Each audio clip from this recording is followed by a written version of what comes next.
No, of course this isn't a spoiler, but so there are, you know, there are set twos. You have some tetchy moments and words, and obviously you kill him.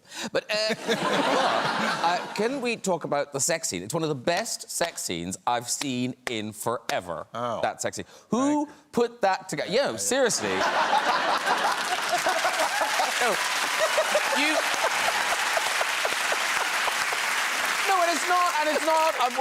It's not like they're kind of like prancing around naked. It's a really clever. Did you guys put that together? Did Ridley Scott put it together? No, we had nothing to do with it. Excuse me, I'm just trying to cover my universe over here. And of course, it's not just you in it. Other screen legends, Jeremy Irons. In the sex scene? No, Jeremy is in it. Jeremy was particularly good. He was great. He was behind the camera.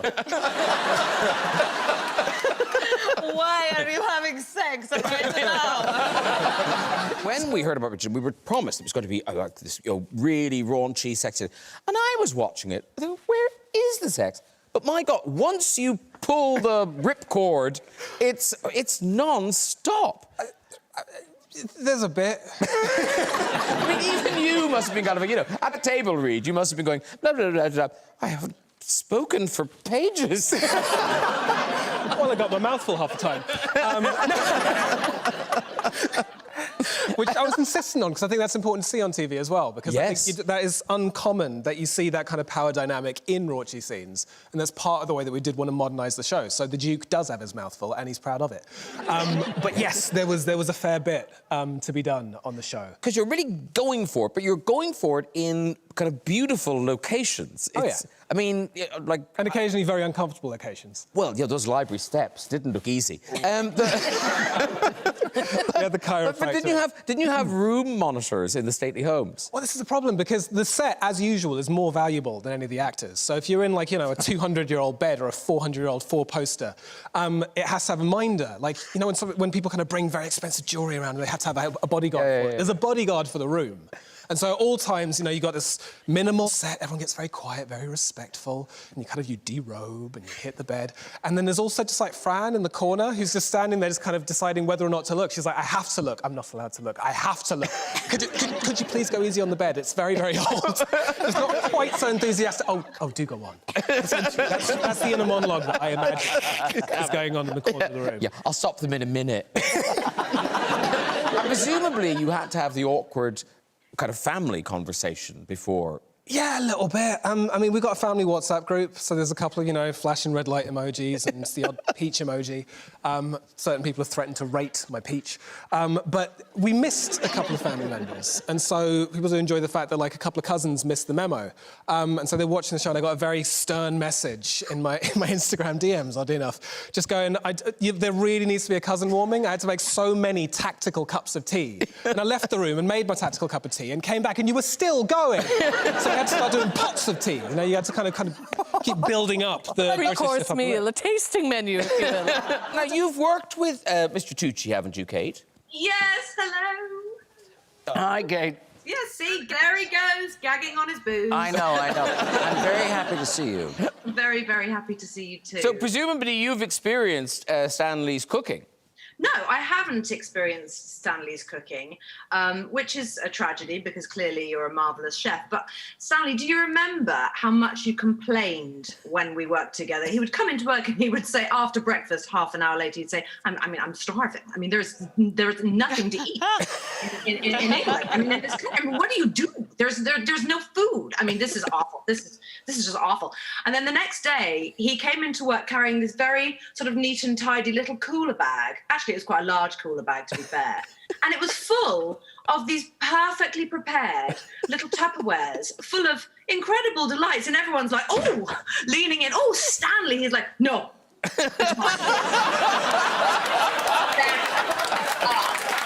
Well, you have to eat well, don't you? When you're working. You do have to eat well. I just want to throw in there at this point that I was, in fact, pregnant when we were... No, I know that. You didn't even feel pregnant. No, I know, and I didn't know that, but you told me that on the set. She told me, she said, I can't remember what we were talking about, but you said, I'm pregnant. and she did that scream whisper, you know. And I said, oh, yes, I did wonder. Yes. You look really fat. awful. You look really fat. Your Yeah. boobs are huge, but you're still not having any of my snacks. Yeah. Even though you're eating for two. Yeah. You're eating for two. This Tupperware is sealed. Chris and Rosie, I mean, you are quite unfiltered on your Yes. podcast about your own. Yes. Yes. Well, weirdly, we don't actually talk about us personally having sex because we have It's only found happened out... twice. Bob and Rafe chopping off. But it's been 2 really powerful times. Successful. Yes, exactly. Why do it again? It worked. We found out that we're actually quite boring in We're the bedroom. very boring. Because of what people send us in, it's pure smut. It's disgusting. The stuff people send And us. we are really boring. One of our first ones that we got sent that really struck a chord with everyone was some lady wrote in. I say lady. Wrote in. And she Some said... slag roll. She said, because we said, you got any questions? And she wrote in and she said, I need some advice because and this was the phrasing, I'm giving my husband his first foursome this Wednesday. Wow. Whoa! Our initial thought was, Wednesday? It definitely sounds like a Saturday. I knew we would get it. You can't have a foursome on a Wednesday. On a Wednesday. I suppose it's easier to park on a Wednesday. That is true. It's easier to get childcare. Yeah. Maybe, right, OK. Yeah, true that. And if you're doing a foursome, you probably don't know what day it is anyway. You've had people that we sadly missed along the way. You had the great Prince on your show. I have a great Prince story. One time Prince is coming on the show and his manager calls and says, hey, Prince would love to play ping pong on the show. I go, okay, we'll get a ping pong table, no problem.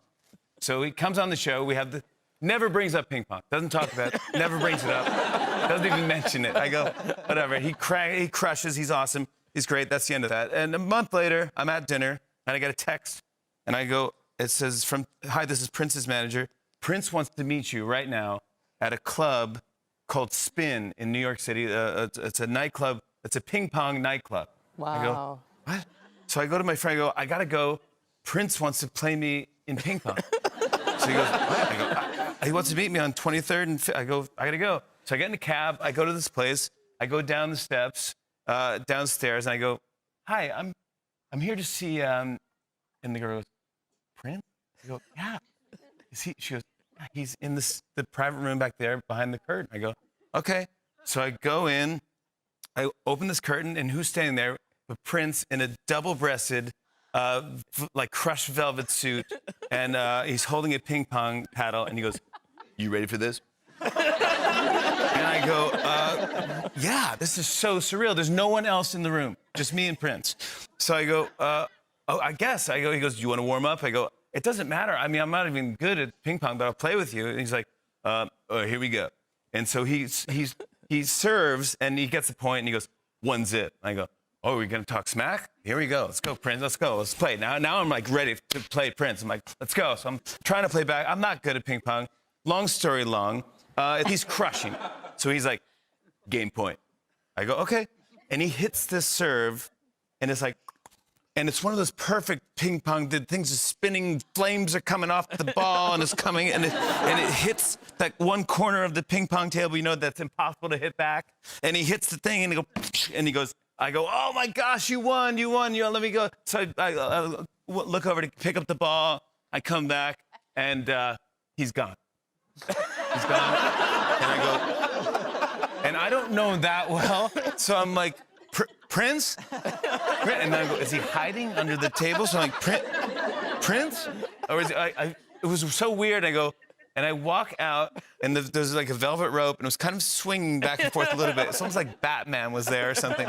And then Questlove, who's our band leader here, you know, from the Roots, heard about this ping pong game and took a cab over it, and he actually saw Prince's limo outside, and he went up to it, and he goes, wait, did you guys already play? What happened? And Prince rolled his window down, and he goes, ask your boy. And then they just peeled off, and then I never saw him again. It's unbelievable. Unbelievable. I love that you're kind of in a ping-pong basement, like you're calling a dog. Just going, Prince, Prince. Prince. I didn't know. I didn't know if he was hiding or what. It was bizarre. You know how hard it is to be that mean to Harry Melling? He is like the sweetest individual in the world. Because, yes, he played Harry, but his name's Harry Melling. And you, I mean, that was exciting for you to do a scene with Harry Melling. Small bit? Like, Yeah. big bit? Yeah. Harry Very Melling was exciting. her Rihanna. Yeah. No, tell us why he meant so much to you. Well, I learned to speak English reading the Harry Potter books. So as lame as it sounds, those characters really were my first friends. So still a big fan of the Harry Potter franchise, love the movies. Oh my God, look at him! He played Dudley Dursley. I mean, he's not an obvious one. Presumably people don't come up to him all the time. He's still part of the universe! So what language were you speaking when you learnt to speak English through Harry Potter? Spanish. Oh, OK. And Yeah, so, I'm Argentine. So when did you come to London? When I was 6, but I only learned English when I was 8 because I was convinced that if I didn't speak the language, my parents would have to take me home. And that failed miserably. So, yeah, had to learn. Now, weirdly, we have sort of met. We have kind of met, yeah. Not on the show. This is my first time on. I'm a little nervous, so forgive me if I ramble. But I was doing a Broadway show called Hedwig and the Angry Inch. And I had heard that you were going to be in the audience. And it was this really nasty kind of rock and roll, punk rock musical. And you had sat in the very, very front row, if I'm not mistaken. In the middle. In the middle of the row. I didn't book these tickets. Now, and you were with 2 other guys, and during the show, there's a part where, where Hedwig, who's pretty randy and nasty, there's a good picture of her. She crawls down to the stage and just picks someone in the audience and makes out with them. So I started down. I scanned the crowd. I saw you. I went right for you, and I grammed my tongue down your throat. It was great. I had the taste of cheap lipstick in my mouth for the rest of the show. So nice to meet you on this second date. Nice to talk to you, finally. I was particularly pleased that the first story you ever told on the show, about 20 years ago, is in the book. It's the one where you park on a double yellow line for a few moments. Do you know the story I mean? Oh, yes, yes. Well, that had its repercussions, of course, because, well, I mean, I parked on a double yellow line in Shaftesbury Avenue. It was the day of the state opening of Parliament, and I rushed up to give an audio tape, because, I do audio tapes, to my agent, and I came downstairs. There was a policeman pasting a parking ticket on my windscreen, and I was just furious because I'd only been there for a minute. And so, I tore it off the windscreen and I said, "You've got a dick that small." Because I thought the best thing is to insult him as quickly as possible. Of course. And he took umbrage, didn't like it, and he arrested me for breach of the peace and parking on a double yellow line. And then he called for help from other policemen, and there were lots about because it was the state opening of Parliament, and they're mingling around.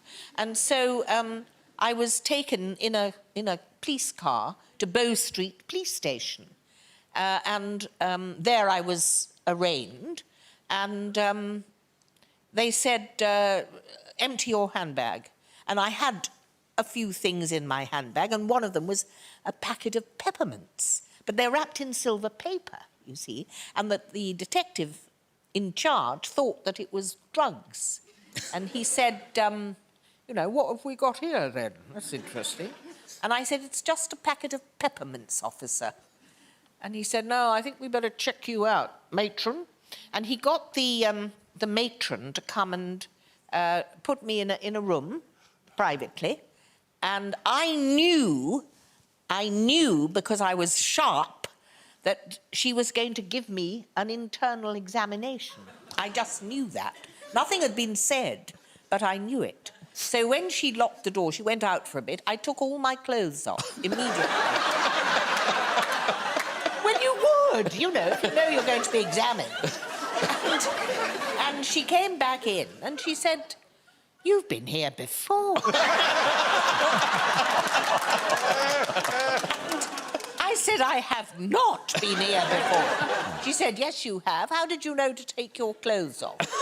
And I said, well, I know you're going to examine me, aren't you? They called you matron, so I knew something was afoot. She said, anyway, bend down or lie on the couch or something, and she examined me, my front body and my back body. And, of course, they thought I wouldn't like it.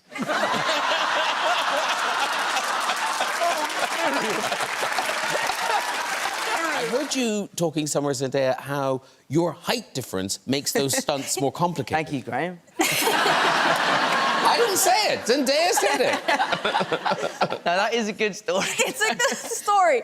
Well, you see, there's a particular stunt. I don't know if it's in this, but there's a, Spider-Man swings us on top of a bridge, and he places me there. Oh, there you and are. that's the bridge. Yeah, that's the bridge. We eventually jump off of that. I was great. screaming. Yeah. So he's supposed to gently, rest MJ on the bridge and walk away from her. Because of our height difference, I obviously, if we're on the same point, we were attached, weren't we? We were attached. I would land before him because my feet obviously hit the ground before he does. So, what would happen? Well, it's called a bottom mark, isn't it? And the bottom mark is it's a thing that they do in stunts that is basically designed to stop you shattering your kneecaps. Oh, yeah. So Zendaya would land, and I'm the superhero. I'm supposed to look cool. And she would land, and then I would sort of land like this, and my feet would swing from underneath me, and then she would catch me. And they'd be like, cut! I'm like, oh, I'm not doing that. But you were actually very, very lovely about it. You were like, oh my gosh, thank you. It's so nice to be caught for a change.